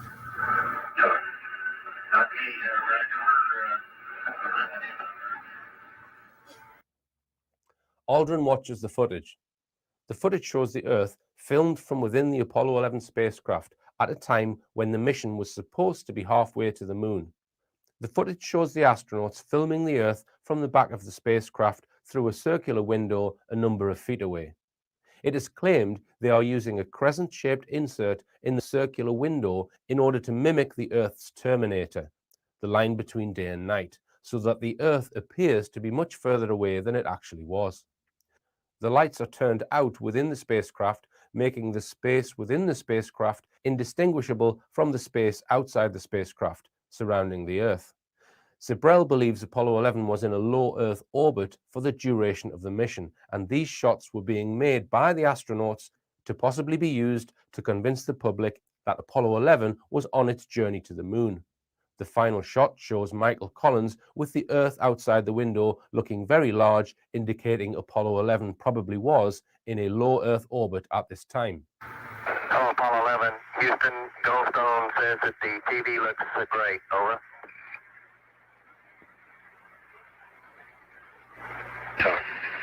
Okay, Roger. Roger, Neil. We just wanted a narrative such that we can, when we get the playback, we can sort of correlate what we're seeing. Thank you very much. Well, we shut out the sun coming in some of the other windows into the spacecraft, so it's looking through the number one window under it, any reflected light. We only have one window that has a view of the Earth, and it's filled up with the TV camera. South America becomes invisible just off beyond the terminator or inside the shadow. We can see the oceans with a definite blue cast, see white bands of major cloud formations across the Earth. Roger, the ATC is working real well. The F-22 looks good, over. Hello, Apollo 11, Houston, did you copy, over? Roger, we copied that, Charlie. Roger, your transmissions the last couple of times have been about 2 by, over. Okay, how do you read me now? Right, you're 5 by now.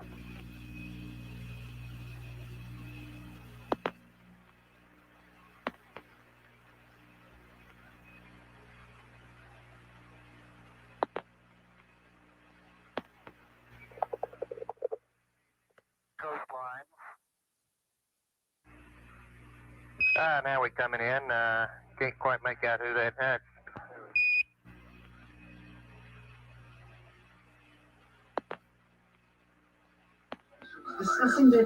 What is your proposition that we didn't go to the moon? In effect, the interview ended when the interviewer betrayed the subject by his silence. It now turns into a challenge and the opportunity is lost. I know for a fact that you did. This is a critical mistake on top of a critical mistake. Here, he could have presented the topic as doubt, not as for fact, which technically weakens the assertion while increasing the challenge personally to the subject. This challenge, which should have been avoided, was not expected by the subject. Journalists seek information by trade, not press narrative. This is how to lose a subject. I know for a fact that you did not. You know for a fact that we did not. The topic is very sensitive to our subject. In parroting back the words, A, the subject retorts in question form, and B, changes the pronoun you to we in the answer. This suggests that the defensive posture is not only high, but it is now something in which the subject does not wish to be alone psychologically with. The subject does not want to be accused of not going by himself, but as a team with others. That's correct. As you'll see, this tape proves that. Foolishness compounded. The interviewer ended the interview, not the subject and not the topic. Okay, well, I'm not interested in satisfying your suppositions when there's all this evidence that we did. This is an unexpected and weak assertion. Goes to evidence. This is a subtle form of distancing language. When one experiences something personally, particularly something that is dramatic or historic, The expected language will always be his personal experience. The subject will not have need for nor interest in evidence. This is the psychological wall of truth that shows itself strongly in language. It is not here. This proves, as you see, that you're using the window to demonstrate that you were halfway to the moon when you were Turn the doing an camera off, illusion with the please. window. Turn the camera off. Full of shit. It is personal. This is why an interviewer must never break trust with the subject. He could have said, I would like to learn, and I would like to write the truth in a book, and I am open to learn about this footage. Instead, he presented it in the form of an accusation. Note that the subject had previously used the pronoun we to describe them. Even though it was in increased tension, it was still unity. The topic did not break the unity. The subject himself did not break the unity.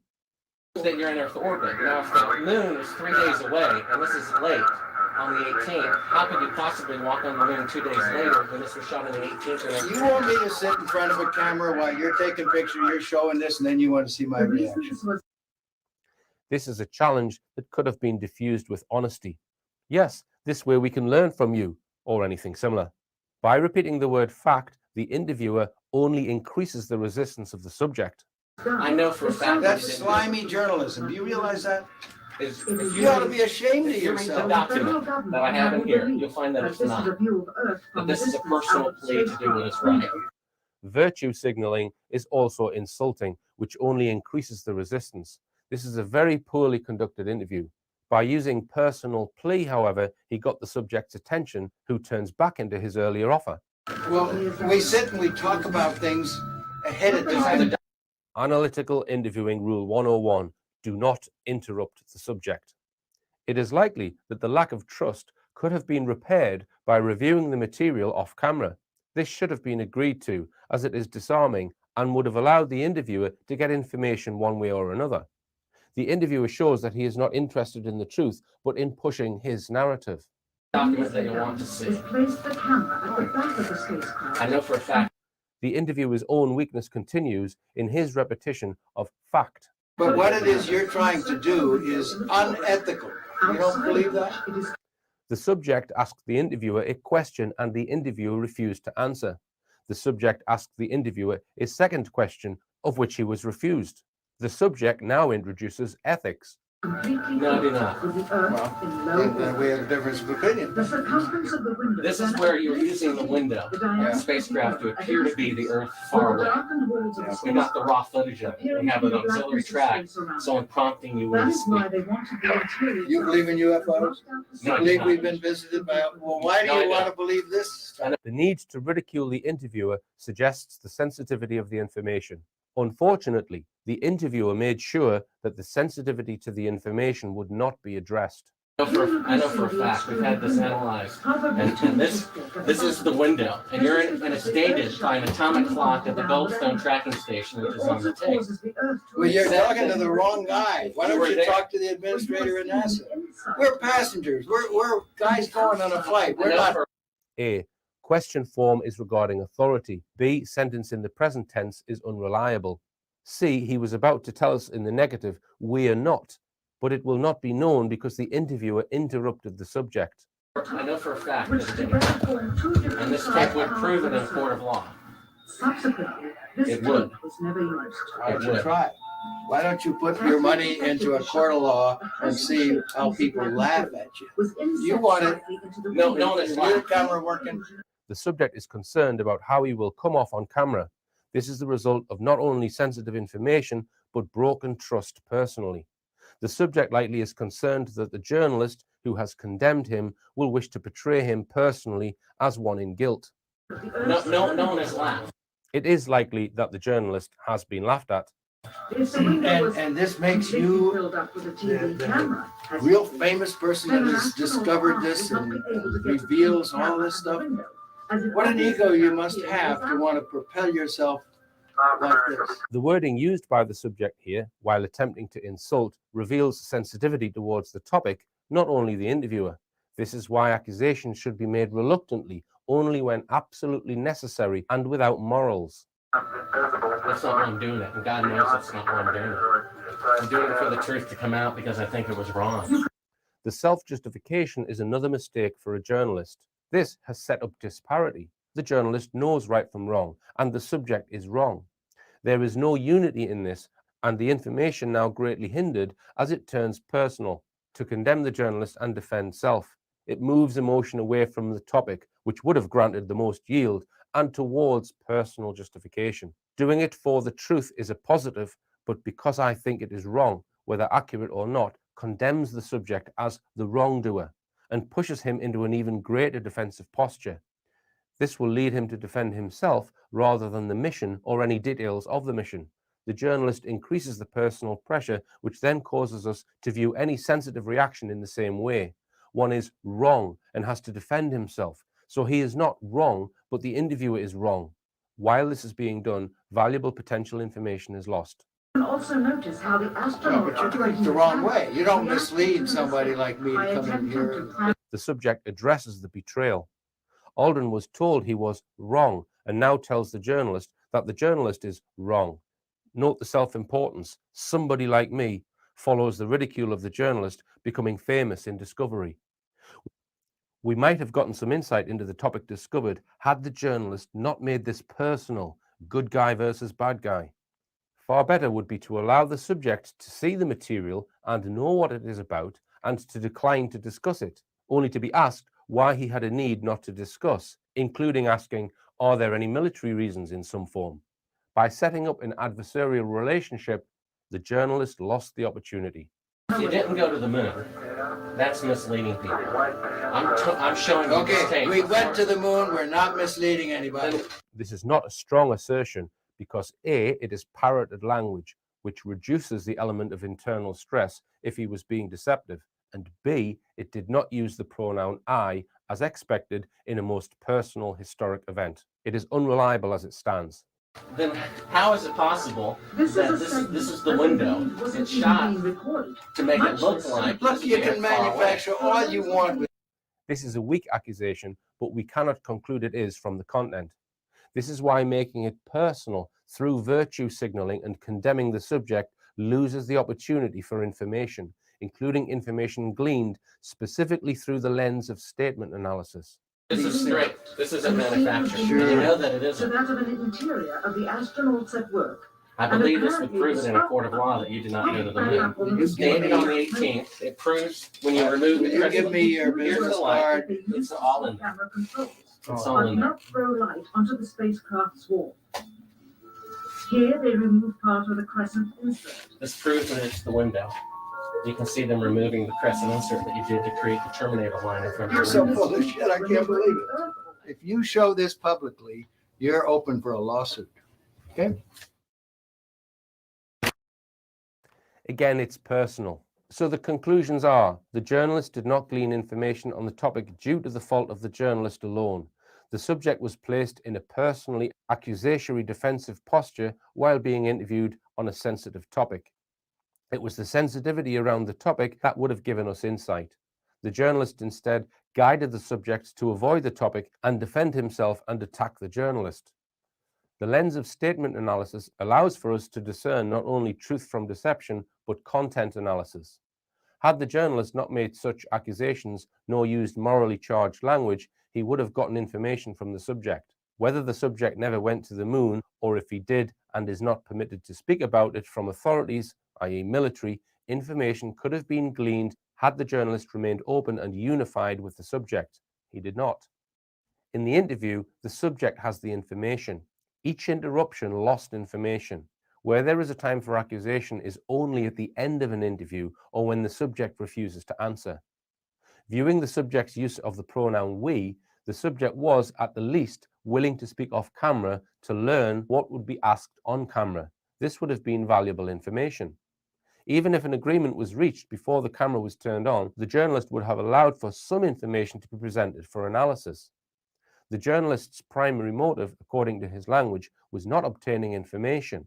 His repetition of the word fact showed increased sensitivity for the journalist himself. He has likely an acute need here for self-justification that would have been addressed in formal training.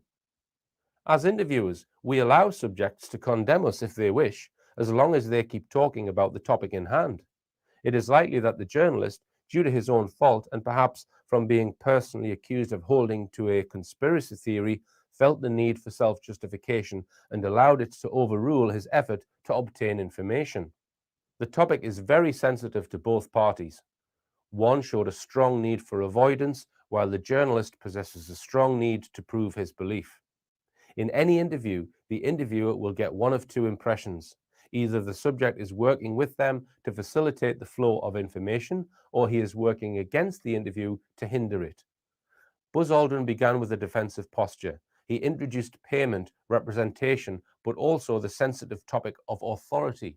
Our subject was acutely aware of the need, even years later, for official permission to speak freely. This is in fact something that did come out of this interview as part of the analysis conclusion. Aldrin does need permission to freely choose to share information about a mission many years prior. This is evident from his words regarding his fellow astronauts' choice. Why is this? Although money was mentioned, which may go back to an official position where being paid for appearances needed approval, it does not appear strongly linked in the language. Classified information. Information remains classified for many decades. Those with experiential memory of a historical event will have it reflected in their language.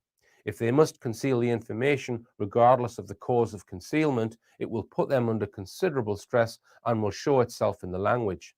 This concealment will often be seen linguistically through a lack of commitment. Passivity, passive voice, as well as skipping over time is expected. This event, whether it was actual or was a military bluff, was a historic event for them. The language will reflect this. The defensive posture of the subject was already high before the journalist raised it to the point of effectively ending the interview. The origin of defensive posture and sensitivity towards the topic itself is not known here. The journalist made this into good guy versus bad guy, which hindered significantly the ability to obtain knowledge. Had the journalist challenged him without virtue signaling, we may have gotten a significant yield from Aldrin's words. For those looking to learn the truth as to whether or not the lunar landing took place, this was a lost opportunity. And interestingly, around that time, that's when Buzz Aldrin punches him in the face, isn't it? Yeah, I think it was. Yeah, I think when he was going out of the hotel, or maybe the next day when he went back. Yeah, that's when there's this altercation, and which results in physical violence. You really like it, don't you? You're the one who said you walked on the moon when you didn't. Calling the kettle black, if I ever thought of it. Saying I misrepresented myself. Away from me. You're a coward and a liar and a thief.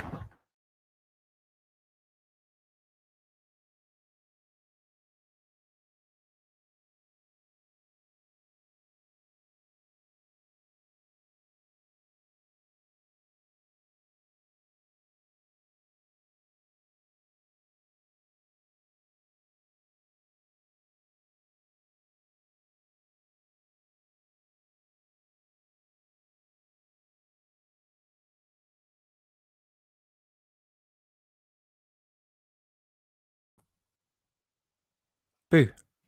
There we go. So yeah, that quite interesting, right? For me personally, I thought it was a decent interview from Bart. I mean, it was only going to go one way, right? Buzz was never going to be, yep, no problem. Yep, fire away. I'll sit here, quite the thing.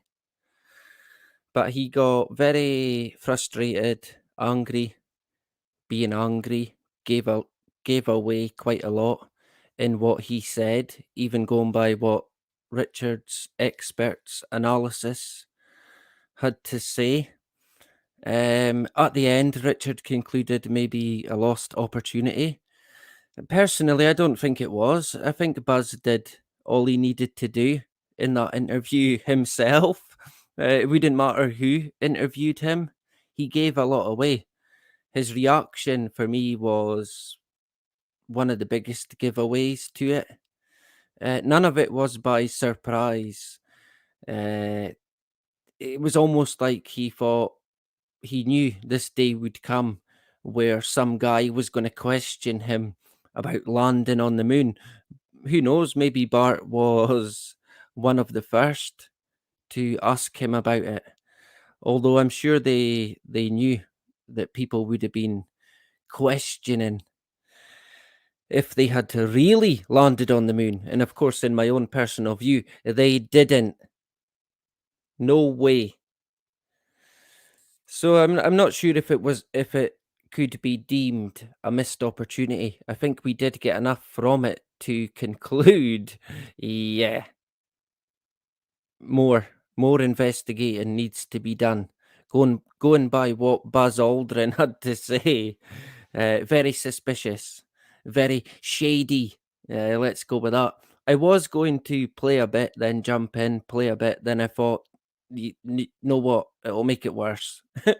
It'll make it terrible. So I thought I'll play it right through. I never even planned to play it all, but it's probably a good idea not to just play half of it. Of course, I've watched the Buzz Aldrin interview, the original one, before. Some people might not have seen it. I advise you check it out and check out the 2 documentaries that Bart done. A Funny Thing Happened on the Way to the Moon, and of course, Astronauts Gone Wild. Now, I did say I think it might be after that interview, the punch happened. But looking at the video, they seem to be wearing different clothing. So maybe it wasn't, right? I mean, from what I can remember, Buzz was wearing a completely different suit. I doubt he would have got changed in that time. I don't know, maybe he did, but I'm unsure. Does it matter? Probably not, right? But for me, I don't think that punch did happen after that interview. It must have been at a different time. I'm unsure. Anyway, we're going to call it a morning, right? We're going to call it a night in the morning because it is now 2:10. The graveyard shift here at Talbanocky on the Talbanocky Live, right?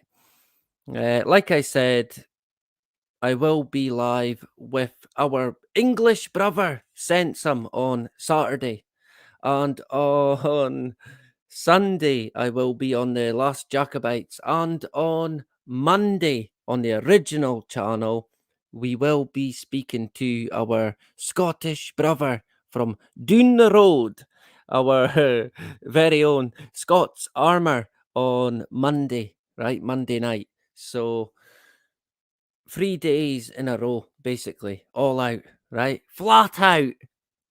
Talking complete nonsense, losing my place, and all the rest of it. You know the score, right? So we'll say cheerio if anybody hung about and watched it. I hope you enjoyed. It's a good analysis. I quite enjoyed it. I don't think, again, like I said, Bart's not an expert on interview techniques, so no one's going to be perfect in that respect. But I think, yeah, you probably could have boxed a wee bit cleverer in how he went about it, what questions he was going to ask, what sort of way he was going to come across. It's interesting, but you would really need to know your stuff when it comes to that as well, in regards to investigative journalist techniques. And of course, Richard D. Hall sent it to analyst expert on speech and body language, I believe. And that's what he made the video on. And it's, yeah, worth another look if you are interested in this kind of stuff, right? Maybe not. But yeah, thank you again for everyone's time tonight, this morning. It's a duck, a pleasure. Yep, we'll see you on Saturday night. We'll all be steaming drunk. Nah, not quite. Not me, unfortunately, right? Grant as well. Good to see Grant back again. Hopefully we'll catch you at the weekend as well. Is there anyone else? It was basically me. commenting, I think, on the stream, but definitely worth checking out Bart Sabrell's channel if you've not already, or check out sabrell.com. That's his website, I'm pretty sure. Good documentaries, and if you've not read his book, A Funny Thing, no, bugger. If you've not read the book Moon Man, then you should check it out. So, like I always say, not for one split second live in fear. Don't do it. Don't buy it. And like I always say, no matter what, no matter where, do not comply. And that is about it. Bye-bye.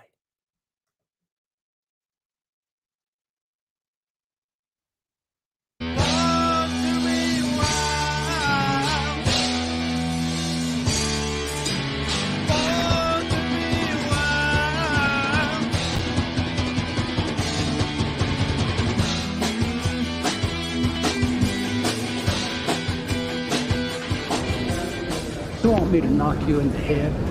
Well, I want you to swear to God on the Bible that you walked on the moon. Okay. If you walked on the moon, we're given the opportunity to swear to God that you walked on the moon. I'm going to give you the opportunity to get the hell knocked out of you if you don't leave me alone. So why don't you just put the end to the record in the argument and put your hand on the Bible, swear to God you walked on the moon. Mr. Cybro, knowing you, that's probably a fake Bible. Well, you're talking to the wrong guy. Why don't you talk to the administrator at NASA? We're passengers. We're guys going on a flight. I don't hit people, but you're going to be on the deck unless you get. I'm heading out. I appreciate it. And get the hell out of the black house. Okay. Well, take your stuff and get the fuck out. Why don't you quote me and say it's bullshit? In the shadows in the wrong place. I don't give a damn about all that shit. You're full of shit. Of lunar orbit being falsified. Being falsified? Correct. We got an unedited tape from a source at the Johnson Space Center. Totally nonsense.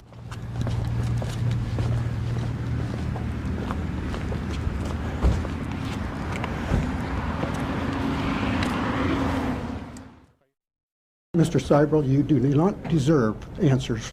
If you show this publicly, you're open for a lawsuit. Okay?